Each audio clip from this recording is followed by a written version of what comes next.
नमस्कार विद्यार्थी मित्रांनो, स्वागत आहे सर्वांचं आपल्या युट्यूब चॅनलवर। मित्रांनो, आजच्या या व्हिडिओमध्ये आपण रेल्वे भरती ग्रुप डी म्हणजेच आरआरबी ग्रुप डीचा जो आज झालेला पेपर आहे, तर आज झालेल्या पेपर मधील सर्व शिफ्ट मधील काही महत्त्वपूर्ण प्रश्न जे की आपल्याला विद्यार्थ्यांच्या प्रतिक्रिया मेसेज याद्वारे आपल्याला प्राप्त झाले आहेत, तर ते प्रश्न आपण आजच्या या व्हिडिओमध्ये घेण्याचा प्रयत्न करणार आहोत। बघा, मागील काही सेशन्स पासून आपण आरआरबी ग्रुप डी चे खूप सारे प्रश्न घेतलेले आहेत, ते व्हिडिओज देखील तुम्ही जाऊन आपल्या चॅनलवरती बघायचे आहेत। आणि आजच्या व्हिडिओमध्ये आपण आजच्या शिफ्ट मधील म्हणजेच या ठिकाणी 11 डिसेंबर 2025 रोजी जे काही प्रश्न झाले त्यामध्ये चालू घडामोडीचे प्रश्न, जीके वरचे प्रश्न, हे सर्व प्रश्नांचं सविस्तर स्पष्टीकरण या व्हिडिओमध्ये आपण घेणार आहोत। चला तर मग व्हिडिओला सुरुवात करूया। तत्पूर्वी जर चॅनलवर नवीन असाल तर सर्वांनी चॅनलला सबस्क्राइब करायचं आहे, सोबतच व्हिडिओला लाईक करायचं आहे। ओके, बघा या ठिकाणी पहिला प्रश्न बघूया। पहा, आंतरराष्ट्रीय कामगार संघटनेची 353वी प्रशासकीय बैठक कोणत्या ठिकाणी पार पडली असा प्रश्न या ठिकाणी आपल्याला विचारलेला आहे। ओके, बघा, आंतरराष्ट्रीय कामगार संघटना इंटरनॅशनल लेबर ऑर्गनायझेशन जी आहे याची प्रशासकीय बैठक विचारलेली आहे, कुठे पार पडली? रोम, जिनिव्हा, फिलिपाईन्स की चीन? तर या ठिकाणी विद्यार्थी मित्र ऑप्शन नंबर बी जिनिव्हा या ठिकाणी जे आहे आंतरराष्ट्रीय कामगार संघटनेची जी 353वी प्रशासकीय परिषद आहे ही पार पडली होती। बी जिनिव्हा हे या प्रश्नाचं योग्य असं उत्तर आहे। बघा, या ठिकाणी स्पष्टीकरण समजून घेऊया।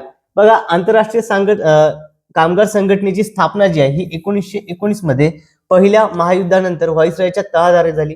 ओके, आणि लीग ऑफ नेशन्स म्हणून काय झाली तर जगातील पहिली विशेष संस्था। ओके, ही काय जगातील पहिली विशेष संस्था आहे जी सामाजिक न्याय आणि कामगारांच्या हक्कासाठी आंतरराष्ट्रीय मानके तयार करते। ओके, आंतरराष्ट्रीय मानके तयार करते। आणि या ठिकाणी बघा 1969 मध्ये या संस्थेला नोबेलच्या शांतता पुरस्काराने देखील सन्मानित करण्यात आलेलं आहे। ओके, पहा यानंतर पुढील प्रश्न बघा, कोणत्या देशांनी 2026 हे वर्ष दुहेरी वर्ष, ओके, ड्युअल इयर या ठिकाणी असं म्हटलेलं आहे, ड्युअल इयर म्हणून साजरे करण्याची घोषणा केली आहे। बघा, कोणत्या देशांनी आंतरराष्ट्रीय, ओके, बघा म्हटलंय आंतरराष्ट्रीय दुहेरी वर्ष म्हणून साजरे करण्याची घोषणा केली आहे असा प्रश्न या ठिकाणी आपल्याला विचारलेला आहे।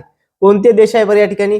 भारत व स्पेन, भारत व इंग्लंड, भारत इंडिया, जपान की भारत व नेपाळ? तर विद्यार्थी मित्रो, भारत आणि स्पेन या दोन देशांनी 2026 हे वर्ष दुहेरी वर्ष ड्युअल इयर म्हणून साजरं करण्याचा जो आहे घोषणा केलेली आहे। ऑप्शन नंबर ए भारत व स्पेन हे आपल्या प्रश्नाचं योग्य असं उत्तर आहे। यानंतर पुढचा प्रश्न बघा, 59वा ज्ञानपीठ पुरस्कार कोणाला प्रदान करण्यात आला? बघा, 59वा जो ज्ञानपीठ पुरस्कार आहे साहित्य क्षेत्रातील सर्वात मोठा पुरस्कार हा मानला जातो। ओके, ज्ञानपीठ पुरस्कार जो आहे हा विद्यार्थी मित्र साहित्य क्षेत्रातील सर्वोत्तम पुरस्कार आहे। ओके, साहित्य क्षेत्रातील काय म्हणतो आपण याला? सर्वोत्तम पुरस्कार। तर 59वा ज्ञानपीठ पुरस्कार हा कोणाला प्राप्त झाला? जगद्गुरु व रामभद्राचार्य, दामोदर मावजो, विनोद कुमार शुक्ला की अख्खीतम नंबूधिरी? ओके, कोणाला प्राप्त झालेला आहे? तर 59वा विद्यार्थी मित्र हा जो आहे हा विनोद कुमार शुक्ला जी यांना प्राप्त झालेला आहे। Option number C Vinod Kumar Shukla हे या प्रश्नाचं योग्य असं उत्तर आहे। ओके, यांना 59वा ज्ञानपीठ पुरस्कार प्राप्त झालेला आहे। त्यानंतर विद्यार्थी मित्र याच्यापूर्वी आपण जर म्हटलं तर 58वा जो आहे हा जगद्गुरु व रामभद्राचार्य यांना प्राप्त झाला होता। ओके, त्यानंतर यांच्यापूर्वी देखील म्हटलं तर अख्खीतम नंबूथिरी यांना जो आहे हा पुरस्कार प्राप्त होता 57वा। बघा विद्यार्थी मित्र, आता या ठिकाणी ज्ञानपीठ पुरस्कार संदर्भात आपण थोडं समजून घेऊया। बघा, 59वा जो ज्ञानपीठ पुरस्कार आहे 59वा हा कोणाला प्राप्त झाला? विनोद कुमार शुक्ला। ओके, विनोद कुमार शुक्ला हे विजेते आहेत, हे हिंदी लेखक आहेत। हे काय आहेत? हिंदी लेखक आहेत। आणि या पुरस्कारासाठी ओके हे पुरस्कार मिळवणारे हे छत्तीसगड मधील पहिले लेखक ठरले। ओके, हा पुरस्कार मिळवणार ते छत्तीसगड मधील पहिले लेखक ठरलेले आहेत। आणि ज्ञानपीठ पुरस्काराने सन्मानित जे आहे या ठिकाणी हिंदी भाषेतील हे 12वे लेखक आहेत। आतापर्यंत एक महत्वपूर्ण म्हणजे ही एक गोष्ट लक्षात द्या की ज्ञानपीठ पुरस्काराने सन्मानित हे किती लेखक आहेत? 12वे लेखक ठरलेले आहेत। आणि सर्वाधिक जो आहे ओके यासोबतच काय म्हटलेलं आहे, सर्वाधिक वेळा हिंदी भाषेलाच ज्ञानपीठ पुरस्कार हा प्राप्त झालेला आहे की एकूण 12 वेळा। ओके, सर्वाधिक वेळा हिंदी भाषेला ज्ञानपीठ पुरस्कार प्राप्त झालेला आहे तो एकूण 12 वेळा झालेला आहे। बघा, आणि निवड समिती जी होती ज्ञानपीठ पुरस्काराची याच्या अध्यक्षा कोण होत्या? तर प्रतिभा रे हे याच्या अध्यक्षा होत्या। ओके, कोण होत्या अध्यक्षा? बघा, आपल्याला या ठिकाणी पुरस्कार विचारला कोणाला प्राप्त झाला? त्या ठिकाणी अध्यक्ष विचार जाऊ शकतात. अध्यक्ष कोण होत्या? प्रतिभा रे. आणि या ठिकाणी विनोद कुमार शुक्ला ओके यांचा एक पुस्तक होतं बघा, त्यांचं नाव काय? दीवार में एक खिडकी रहती थी. ओके, हे पुस्तक होतं. तर या पुस्तकाला 1995 मध्ये साहित्य अकादमी पुरस्कार प्राप्त झाला होता. ओके, दीवार में एक खिडकी रहती थी या पुरस्काराला काय? साहित्य अकादमी पुरस्कार मिळाला होता. आणि 2023 मध्येच विद्यार्थी मित्रो पेन ओके पेन नोबोकोव पुरस्कार हा प्राप्त झाला होता. आणि हे मिळवणारे ते पहिले भारतीय लेखक होते. पेन पुरस्कार ओके, इंटरनॅशनल पेन पुरस्कार मिळवणारे हे पहिले भारतीय होते. विद्यार्थी मित्रो अत्यंत महत्वपूर्ण माहिती आपण बघितलेली आहे. ही सर्व माहिती तुम्ही नोट डाऊन करून ठेवायची आहे किंवा याची तुम्ही पीडीएफ डाउनलोड करायची आहे. आणि पीडीएफ डाउनलोड करण्याकरता तुम्ही आपलं टेलिग्राम चॅनल जॉईन करायचं आहे, ज्याची लिंक या व्हिडिओच्या डिस्क्रिप्शन बॉक्समध्ये दिली आहे, किंवा कमेंटमध्ये पीडीएफ म्हणून मेसेज करायचा आहे, तुम्हाला लिंक सेंड करून दिल्या जाईल. ओके, बघा सर्वांनी चॅनलला सबस्क्राईब करायचं आहे, सोबतच व्हिडिओला लाईक करायचं आहे. स्पष्टीकरण जर आवडलं असेल तर सर्वांनी व्हिडिओला लाईक करायचं आहे विद्यार्थी मित्रो. यानंतर बघा थोडंसं अजून बघूया. आता या ठिकाणी जो आहे, या ठिकाणी जर सुरुवातीला सांगितलं की हा सर्वोच्च भारतीय साहित्य पुरस्कार आहे. साहित्य क्षेत्रातील हा सर्वात मोठा पुरस्कार आहे. स्थापना कधी झाली? तर 1961 पासून स्थापना झाली आणि वितरणाला सुरुवात 1965 पासून झाली. ओके, साहित्य ज्ञानपीठ पुरस्कार जो आहे, ज्ञानपीठ पुरस्कार स्थापना 1961 आहे आणि वितरण 1965 पासून झालेलं आहे. आणि हे कोणत्या संस्थेमार्फत दिले जाते बरं? देणारी संस्था कोणती आहे? तर देणारी संस्था आहे गोविंद शंकर कुरूप, मल्याळम संस्था ही. ओके, बघा आता पहिले हिंदीचे मानकरी कोण होते? एकूण 12 वेळा हिंदी भाषेमध्ये हा पुरस्कार प्राप्त झाला आहे. पहिले मानकरी होते सुमित्रानंदन पंत 1968 मध्ये. ओके, सुमित्रानंदन पंत. ओके, सुमित्रानंदन पंत. आणि पहिली महिला मानकरी कोण आहे ज्ञानपीठ पुरस्कार मिळवणारी? तर आशा पूर्णादेवी 1976 मध्ये यांना हा पुरस्कार मिळाला होता. कोण आहे पहिली? आशा पूर्णादेवी. आणि बंगाली भाषेकरता हा पुरस्कार जो आहे त्यांना प्राप्त झाला होता. ओके, बघा विद्यार्थी मित्रो आता यामध्ये ज्ञानपीठ पुरस्कार संदर्भात एक घटक महत्वाचा की आपले महाराष्ट्रातील किती व्यक्तींना ज्ञानपीठ पुरस्कार प्राप्त झालेला आहे, महाराष्ट्रातील कोणाकोणाला ज्ञानपीठ पुरस्कार प्राप्त झालेला आहे हे देखील महत्वपूर्ण आहे. मग बघा या ठिकाणी जो 10वा होता ना, 10वा ज्ञानपीठ पुरस्कार हा विष्णू सखाराम खांडेकर यांना प्राप्त झाला होता. त्यांच्या ययाती या कादंबरीसाठी कधी? 1974 मध्ये. बघा पहिला मराठीला ज्ञानपीठ पुरस्कार मिळतो ययाती कादंबरीसाठी मिळाला होता. कोणाला? विष्णू सखाराम खांडेकर यांना 1974 मध्ये. त्यानंतर 23वा विष्णू वामन शिरवाडकर. ओके, वि.वा. शिरवाडकर ज्यांना आपण कुसुमाग्रज या टोपण नावाने ओळखतो. तर त्यांच्या विशाखा या काव्यसंग्रहांना 1987चा ज्ञानपीठ पुरस्कार मिळाला, जो की होता 23वा. कितवा मिळाला होता बरं? 23वा मिळाला होता. त्यानंतर 39वा जो आहे, 39वा हा गोविंद विनायक करंदीकर यांना त्यांच्या अष्टदर्शने या काव्यसंग्रहाकरता मिळाला होता सन 2003 मध्ये. ओके, त्यानंतर बघा 50वा जो आहे हा भालचंद्र नेमाडे यांना. ओके, 50वा भालचंद्र नेमाडे यांना हिंदू या कादंबरीसाठी सन 2014 मध्ये मिळाला होता. ओके, कधी?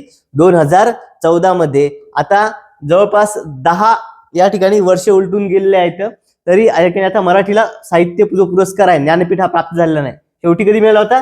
2014 मध्ये मिळाला होता. होप सर्वांना हे स्पष्टीकरण आवडलं असेल, जेणेकरून आता ज्ञानपीठ पुरस्कारावर जर तुम्हाला प्रश्न आला तर त्या ठिकाणी तुमचा चुकणार नाही विद्यार्थी मित्रांनो. ही तुम्हाला जर डिटेलवाली ही पीडीएफ जर डाउनलोड करायची असेल तर पीडीएफ डाउनलोड करण्याकरता आपलं चॅनल तुम्ही सबस्क्राईब करायचं आहे आणि साईडला जे बेल आयकॉन आहे त्याला देखील प्रेस करायचं आहे, म्हणजे येणाऱ्या आगामी व्हिडिओची अपडेट तुम्हाला मिळत राहील. सोबतच आपण आता पोलीस भरती, तलाठी भरती, वनरक्षक भरती सर्व स्पर्धा परीक्षांचे डेली लाईव्ह लेक्चर्स आपल्या चॅनलवरती घेणार आहोत. त्याकरता तुम्ही चॅनलला सबस्क्राईब करायचं आहे आणि व्हिडिओला लाईक करायला विसरायचं नाही आहे. ओके, चला यानंतर पुढचा प्रश्न बघा. खालीलपैकी कोणत्या प्राण्याचे हृदय 4 कप्प्याचे असते? बघा खालीलपैकी कोणत्या प्राण्याचे हृदय जे आहे हे 4 कप्प्याचे असते? बेडूक, मगर, शार्क आणि पाल. तर दिलेल्या पर्यायापैकी विद्यार्थी मित्रो मगर जी आहे ना, मगर, तर मगरचे जे हृदय असतं याचे किती असतात? या मगरच्या हृदयाचे 4 कप्पे असतात. किती असतात? एकूण 4 कप्पे असतात. ऑप्शन नंबर बी मगर हे आपल्या प्रश्नाचं योग्य असं उत्तर आहे. ओके, बघा मग आता या ठिकाणी बाकीचं समजून घेऊया. बाकी जे प्राणी आहे त्यांच्या हृदयाचे कप्पे किती बरं? बघा मगर हा सरीसृप सरपटणारा वर्गात असला तरी त्याच्या हृदयाचे किती आहेत? 4 कप्पे असतात. किती असतात? 4. मगरच्या हृदयाचे किती कप्पे असतात रे? 4 असतात. शार्क मासा जो आहे याचे 2 कप्पे असतात. शार्क मासाच्या हृदयाचे किती कप्पे असतात? 2. पाल सरीसृप मध्ये आहे. सरीसृप प्राण्याचे जनरली किती असतात? 3 कप्पे असतात. ओके, आणि पालीचे किती आहेत? 3. आणि बेडकाच्या हृदयाचे देखील 3 कप्पे असतात. ओके, क्लिअर आहे सर्वांना? पहा, अशा पद्धतीने आपण जे या ठिकाणी हे लक्षात ठेवू शकतो विद्यार्थी मित्र. ओके, चला यानंतर पुढचा प्रश्न बघा. ब्रायोफायटा डॅश डॅश या बाबतीत टेरिडोफायटापेक्षा वेगळे असतात. बघा, ब्रायोफायटा आणि टेरिडोफायटा आपल्या ठिकाणी विचारलेला आहे. ओके, ब्रायोफायटा आणि टेरिडोफायटा, तर यामध्ये काय वेगळं आहे बरं? ओके, ब्रायोफायटा आणि टेरिडोफायटा कशा बाबतीत वेगळे आहेत? वाहिनीयुक्त असतं. ब्रायोफायटा आणि टेरिडोफायटा दोन्ही वाहिनीयुक्त आहे. बीजे असतात. यस, दोघांमध्ये बीजे असतात. ब्रायोफायटा आणि टेरिडोफायटा मध्ये बिजुकाधारी. यस, दोघी बिजू. फक्त काय फरक आहे? तर एकामध्ये वाहिनीयुक्त आहे आणि एक वाहिनीयुक्त नाही. ओके, ऑप्शन नंबर सी या प्रश्नाचं योग्य असं उत्तर आहे. बघा, या ठिकाणी आता वनस्पती सृष्टी जी आहे ही आपण समजून घेऊया. वनस्पती सृष्टी कशा पद्धतीची आहे? बघा, या ठिकाणी वनस्पतीचे अबीजपात्री आणि बीजपात्री म्हणजे याला अपुष्प आणि सपुष्प असं वर्गीकरण केलं जातं. ओके, अपुष्प आणि सपुष्प म्हणजे फुल येणारे आणि फल न येणारे, फुल न येणारे. ओके, बघा, मग जे अपुष्प आहेत ना, अपुष्प मध्ये काय काय येतात? थॅलोफायटा, ब्रायोफायटा आणि टेरिडोफायटा हे सर्व अपुष्प म्हणजे अबीजपात्री वनस्पतीमध्ये येतात. तर सपुष्प मध्ये या ठिकाणी आवृत्त बीजी आणि अनावृत्त बीजी या येत असतात. ओके, सपुष्प मध्ये काय? आवृत्त बीजी आणि अनावृत्त बीजी या ठिकाणी येतात. ओके, क्लिअर आहे सर्वांना?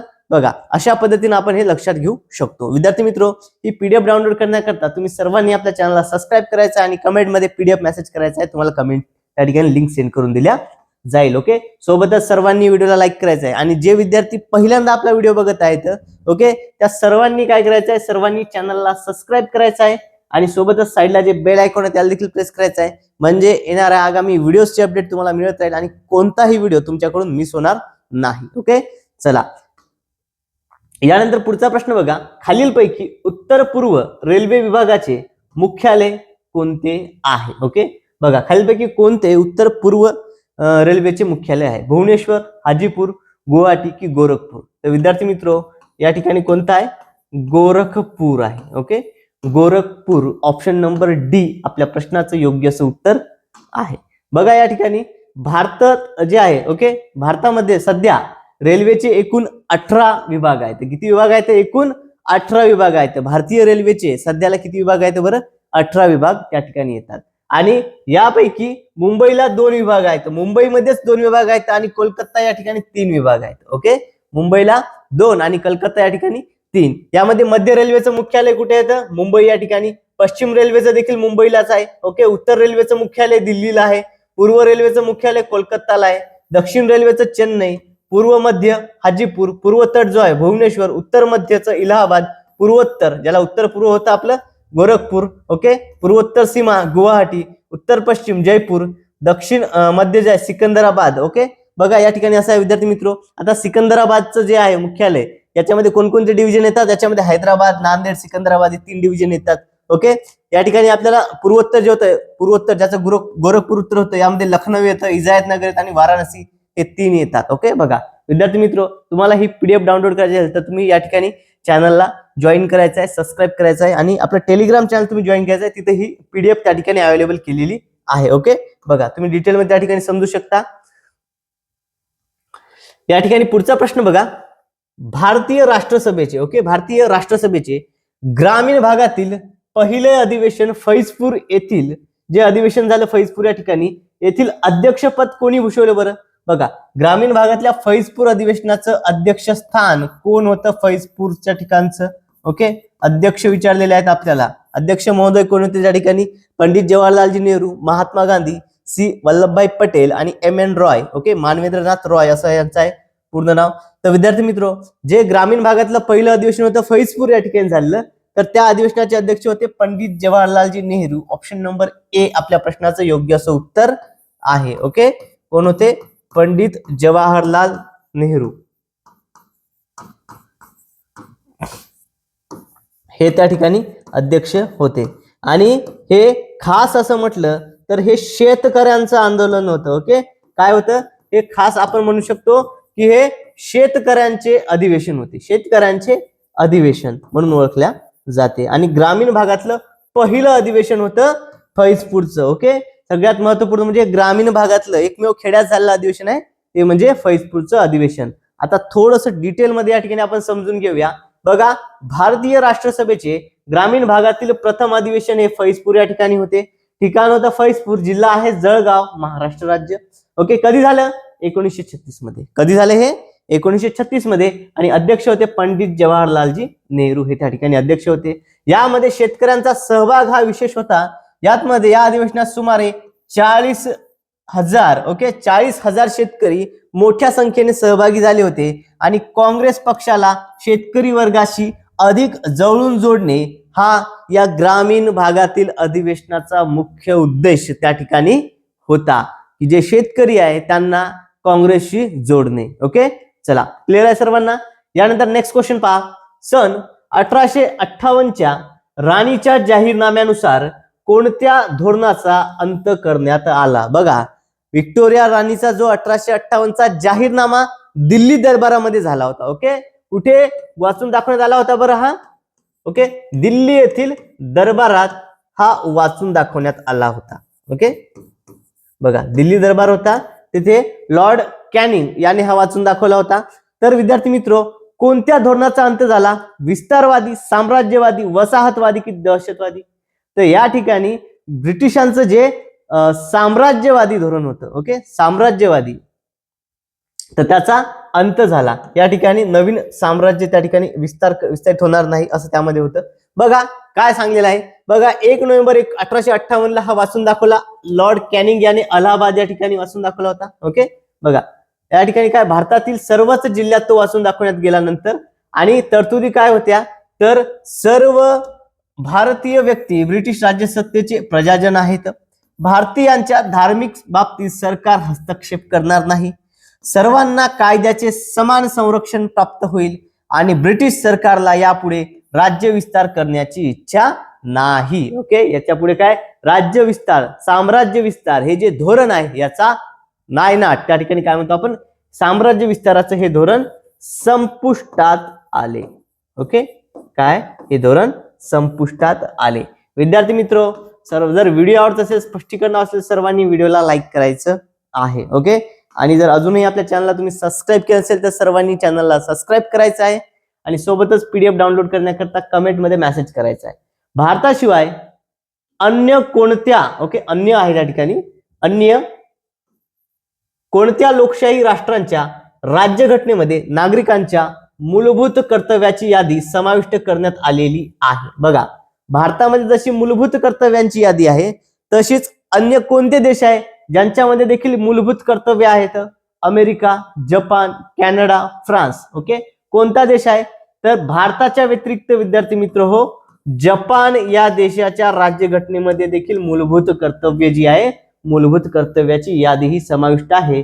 ऑप्शन नंबर बी जपान हे या प्रश्नाचं योग्य उत्तर आहे. ओके, पहा या ठिकाणी बघा, जपान, व्हिएतनाम, नेदरलँड हे 3 देश आहे यांच्या घटनेत मूलभूत कर्तव्य दिलेली आहेत. ओके, जपान, व्हिएतनाम आणि नेदरलँड या देशांच्या राज्यघटनेमध्ये मूलभूत कर्तव्य ही देण्यात आलेली आहेत. यानंतर पुढचा प्रश्न बघा, खालीलपैकी कोणता हक्क हा भारतीय संविधानाच्या मूलभूत हक्कात येत नाही? बघा, दिलेल्या पर्यायापैकी कोणता हक्क आहे जो भारतीय संविधानाच्या मूलभूत हक्कामध्ये येत नाही? पर्याय बघा, समतेचा हक्क, बी स्वातंत्र्याचा हक्क, सी धार्मिक स्वातंत्र्याचा अधिकार आणि डी आहे संपत्तीचा. बघा या ठिकाणी विद्यार्थी मित्र, समतेचा हक्क हा घटनेमध्ये आहे, स्वातंत्र्याचा जो आहे या ठिकाणी संविधानाच्या मूलभूत हक्कात आहे, हा देखील मूलभूत आहे. धार्मिक स्वातंत्र्याचा ऑब्विसली हा मूलभूत हक्क आहे. फक्त संपत्तीचा अधिकार नाही, हा मूलभूत हक्क नसून हा काय आहे, हा कायदेशीर हक्क आहे. काय आहे? संपत्तीचा काय आहे, हा कायदेशीर हक्क आता आहे. ओके, म्हणजेच पर्याय क्रमांक डी संपत्तीचा अधिकार हे आपल्या प्रश्नाचं उत्तर आहे. बघा, घटनेतील कलम 44. ओके, बघा कलम 44 नुसार काय या ठिकाणी सॉरी पहा या ठिकाणी आपण समजून घेऊया. बघा हा जो हक्क होता मालमत्तेचा हक्क हा 44वी घटना दुरुस्ती ओके 44वी घटना दुरुस्ती 44व्या घटना दुरुस्तीवर आहे 1978 जी झाली होती. तर 1978 मधील 44व्या घटना दुरुस्तीनुसार हा कायदेशीर हक्क बनलेला आहे. ओके या ठिकाणी काय हा कायदेशीर हक्क बनलेला आहे. या ठिकाणी समजून घ्या कलम नाही तर 44वी घटना दुरुस्ती आहे. ओके 44व्या घटना दुरुस्तीनुसार 44व्या घटना दुरुस्तीनुसार